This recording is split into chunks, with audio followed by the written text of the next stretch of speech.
Magandang buhay mga suki, ito ngayon ang aking recipe, ang dalawang pusit or squid. Kaya samahan niyo ako mga suki, simulan na natin ang ating masarap na recipe. Simulan na natin mga suki ang ating pagluluto. Uunahin natin ang butter.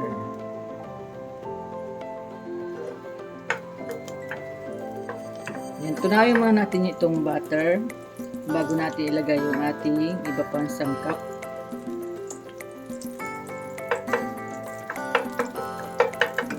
Maglalagay na tayo ng bawang.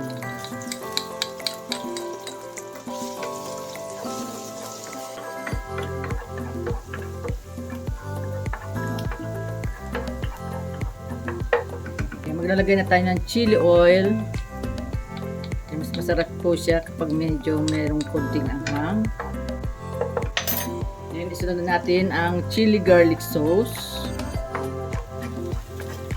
Yan, sunod natin ang sweet chili sauce.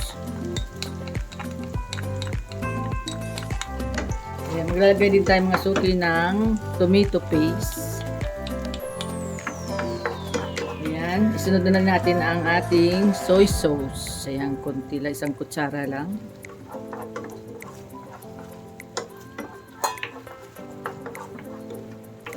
Then, maglalagay na tayo ng tubig.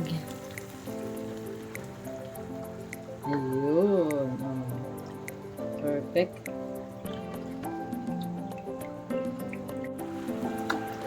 Ayan, maglalagay tayo ng isang kutsarang brown sugar.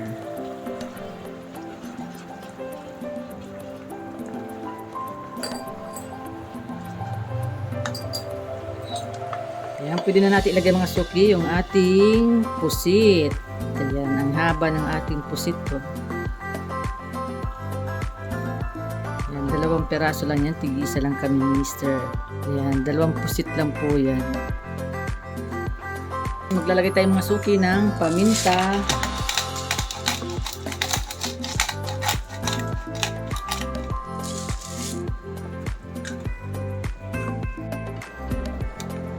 Ayan, pwede na natin siya mga suki baliktarin para naman maluto yung kabilang side.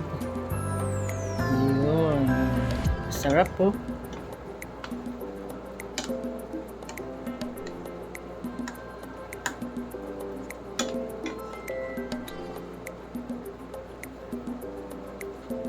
Yan, pwede na natin ilagay yung ating siling haba.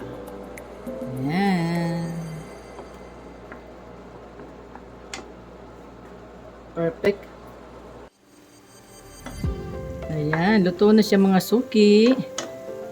Oh, sarap ng kanyang sabaw, oh.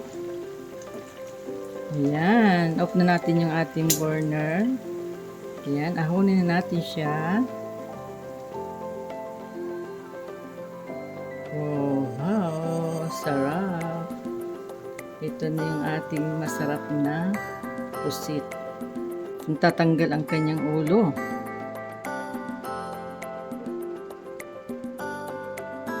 Ayan, lagyan na natin yung ulo. Then, lagyan natin yung kanyang sauce na napakasarap. Ayan.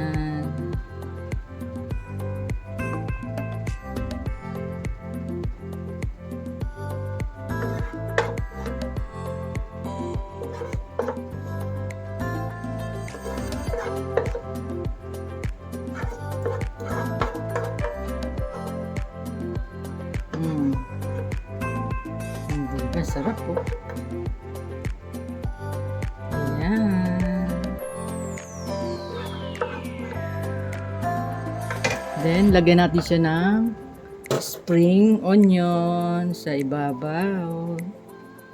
Ayan, oh. Sarap po.